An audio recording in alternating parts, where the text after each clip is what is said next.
The tree's not on. Where the news comes first. Good morning. Today on SBSN, our field reporters Carson, Mitchell, Hayes, and Dayton will be showing you how Newton's 3 laws can be seen in today's sports. Today on SBSN, we will be describing to you Newton's 3 laws. The law of inertia, how force is related to mass and acceleration, and how every force has equal and opposite reaction. Newton's first law says that an object in motion stays in motion.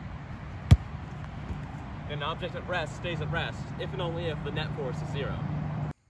Newton's first law states that inertia is the tendency of an object to resist change. If the net force of an object is 0, then it will stay at rest or remain at a constant velocity. An object will stay in equilibrium until there is a force that changes its speed or direction.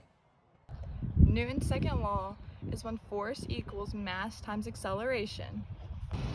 Newton's second law of motion is when force equals mass times acceleration, where mass and acceleration are indirectly related.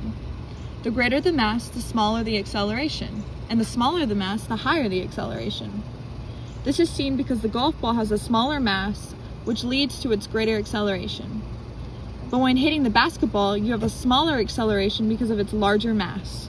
The third law states for every action, There's an equal and opposite reaction.